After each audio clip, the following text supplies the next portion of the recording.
ನಮಸ್ತೆ madam, Anita madam, supervise madam, ನೀವು ತಾನೆ? ನಮಸ್ತೆ ಸರ್. ಏನಿಲ್ಲ ಮೇಡಮ್, ನಿಮ್ಮನ್ನ ಫೇಮಸ್ ಮಾಡೋಣ ಅಂತ ಮೀಡಿಯಾದಲ್ಲಿ.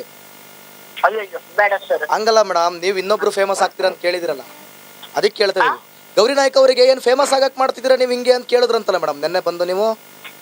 ಇಲ್ಲ ಸರ್, ನಾವ್ ಏನು ಮಾತಾಡ್ಲಿಲ್ಲ ನಿನ್ನೆ. ಅಯ್ಯೋ ಹೌದಾ ಮೇಡಮ್? ನೀವು ನಿನ್ನೆ 5 ಗಂಟೆಗೆ ಬಂದು ಏನಂದ್ರೆ ನೀ ಫೇಮಸ್ ಆಗೋಕೆ ಇದೆಲ್ಲ ಮಾಡ್ತಾ ಇದ್ದಿ, ನಮ್ಗೆ ಸರ್ಕಾರದಲ್ಲಿ ಬಾವಿ ಮುಚ್ಚಿಸಂದಿರಿ, ಏನು ಹೇಳಿಲ್ಲ.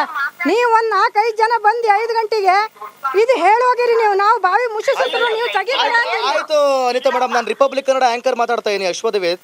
ಇಲ್ಲ ಸರ್. ಅಲ್ಲ ಒಂದು ನಿಮಿಷ ಕೇಳಿ, ನೀವು ಎಷ್ಟು ಗಂಟೆಲಿ ಬಂದು ಬಾಗ್ಲಾಕ್ ಹೋದ್ರಿ ಮೇಡಮ್? ಅಲ್ಲ ಎಷ್ಟು ಗಂಟೆಗೆ ಬಂದ್ರಿ? ಮಾತಾಡ್ಲಿಲ್ಲ ಸರ್. ಅಲ್ಲ ಎಷ್ಟು ಗಂಟೆಗೆ? ವಿಷಯ ಬರುದು ಇಲ್ಲ, ಅದು ಅವಶ್ಯಕತೆನೂ ಇಲ್ಲ ಸರ್. ಅಲ್ಲ ನೀವು ಎಷ್ಟು ಗಂಟೆಗೆ ಬಂದಿದ್ರಿ? ಅಲ್ಲ ನೀವು ಎಷ್ಟು ಗಂಟೆಗೆ ಬಂದಿದ್ರಿ ನಿನ್ನೆ?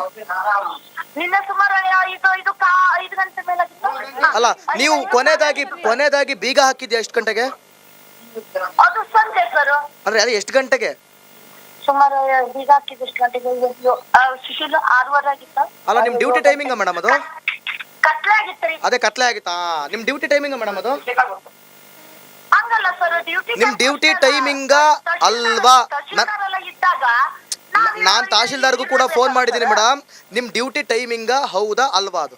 ಭಾನುವಾರ ಕರೆದ್ರೆ ಬರ್ತೀರಿ ಮೇಡಮ್ ನೀವು? ಭಾನುವಾರ ಕರೆದ್ರೆ ಬರ್ತೀರಾ? ನಾನು ರಾತ್ರಿ 8 ಗಂಟೆ ಮೇಲೆ ನಿಮ್ ವಿಚಾರ ಸುದ್ದಿ ಮಾಡಕ್ ಬರ್ತೀರಾ ಮೇಡಮ್? ಇಲ್ಲ ಅಲ್ಲ? ಸರಿ, ಯಾಕೆ ಮುಚ್ಚಿದ್ರಿ ಮೇಡಮ್? ರೀಸನ್ ಏನು? ಸರ್ ನಮ್ಮ ಅಧಿಕಾರಿ ಸರ್, ಅವರು ಅಧಿಕಾರಿಗಳು ಕರೆದಾಗ ನಾವು ಬರ್ಬೇಕಾಗ್ತದೆ ಸರ್. ಸರಿ, ನೀವು ಯಾಕೆ ಮುಚ್ಚಿದ್ದು, ಬಾಗಿಲನ್ನ ಮುಚ್ಚಿದ್ದು ಯಾಕೆ ಅಂತ ನನ್ನ ಪ್ರಶ್ನೆ. ಯಾರು ಮುಚ್ಚಲಿಲ್ಲ ಸರ್, ನಮಗದು ಬರುದೇ ಇಲ್ಲ. ಮತ್ತೆ ಯಾಕೆ ಬಂದಿದ್ರಿ ನೀವು ಇಲ್ಲಿಗೆ? ನಮ್ದು ಅಧಿಕಾರಿ ತಹಶೀಲ್ದಾರ್ ಕರೆದ್ರು ನಾವು ಬಂದಿದ್ದೇವೆ. ತಹಶೀಲ್ದಾರ್ ಏನ್ ಹೇಳಿದ್ರು ಅಂದ್ರೆ ಈಗ ಏನ್ ಆದೇಶ ಬಂದಿದೆ ಅದನ್ನ ಮುಚ್ಚಕ್ಕೆ? ಅದು ನಮ್ಗೆ ಗೊತ್ತಿಲ್ಲ ಸರ್, ಅದು ಅವರಿಗೆ ಗೊತ್ತು. ಅವ್ರು ಕರೆದ್ರು ನೀವು ಬಂದ್ರಿ? ಆ ಸ್ಪಾಟ್ ಅಲ್ಲಿ ಸರ್ ಅವ್ರು ಬಂದ ನಾವು ಬಂದಿದ್ದೇವೆ. ಅಲ್ಲ ಈಗ AC ಇಂದ ಏನಾದ್ರೂ ಆದೇಶ ಆಗಿದ್ಯಾ? ನಿಮ್ ಗಮನಕ್ಕೆ ಬಂದಿದ್ಯಾ ಅದು? ಏನು ನಮ್ಗೆ ಆದೇಶ ಏನು ನಮ್ಗೆ ಗೊತ್ತಿಲ್ಲ ಸರ್. ಬಿಡಿ, ಜೊತೆಲಿ ಬಂದಿದ್ದೀರಾ, ಏನು ಆದೇಶ ಗೊತ್ತಿಲ್ಲ, ಮತ್ತೆ ಅದ್ರಲ್ಲಿ ಬೇರೆ ನೀವು ಫೇಮಸ್ ಆಗಕ್ಕೆ ಹಿಂಗ್ ಮಾಡ್ತೀರಾ ಅಂತ ಬೇರೆ ಹೇಳ್ತೀರಾ. ಓಕೆ ನೀವೆಲ್ಲ ಲೈವಲ್ಲಿ ಮಾತಾಡಿದ್ರಿ. Thank you so much. ನಿಮ್ಮಿಂದ ಅನೇಕ ವಿಚಾರಗಳು ಬಯಲಾಯ್ತು. ಶಿರಸಿಯ ಗೌರಿ ನಾಯ್ಕ ಅವರ ಕಾರ್ಯಕ್ಕೆ ಬ್ರೇಕ್ ಹಾಕಿದ ಹಿನ್ನೆಲೆಯಲ್ಲಿ ಗೌರಿ ನಾಯ್ಕ ಅವರ ಸಾಮಾಜಿಕ ಕಾರ್ಯ ಪ್ರಶಂಸೆಗೆ ಅರ್ಹವಾಗಿದ್ದು, ಆದರೆ ಸರ್ಕಾರದ ಪರ್ಮಿಷನ್ ಅನ್ನು ಪಡೆದು ಕೆಲಸ ಮಾಡಬೇಕಾಗಿತ್ತು ಅಂತ ಹೇಳಿ ಶಿರಸಿ ಉಪವಿಭಾಗಾಧಿಕಾರಿ ಅಪರ್ಣ ಹೇಳಿಕೆಯನ್ನ ನೀಡಿದ್ದಾರೆ.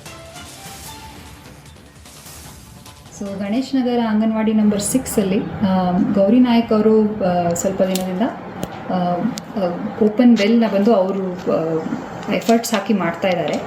ಅದನ್ನು ಅವರು ಆ್ಯಸ್ ಎ ಸೋಷಿಯಲ್ ವರ್ಕರ್ ನಾವು ತುಂಬ ಅಪ್ರಿಷಿಯೇಟ್ ಮಾಡ್ತೀವಿ. But because of the fact that it is anganwadi ಕಟ್ಟಡ ಹತ್ತಿರ ಇದೆ ಆ್ಯಂಡ್ ಆಲ್ರೆಡಿ ಅದು ಅಂಗನವಾಡಿ ಆಕ್ಯುಪೆನ್ಸಿ ಇರೋದ್ರಿಂದ ಆ ಲ್ಯಾಂಡ್ಗೆ, ಅದಕ್ಕೆ ವಿ ಓನ್ಲಿ ರಿಕ್ವೆಸ್ಟ್ ಅಂದರೆ ಅವ್ರನ್ನ ನಾವು ತುಂಬ ಪೊಲೈಟಾಗಿ ರಿಕ್ವೆಸ್ಟ್ ಮಾಡ್ತಾ ಇದ್ದೀವಿ.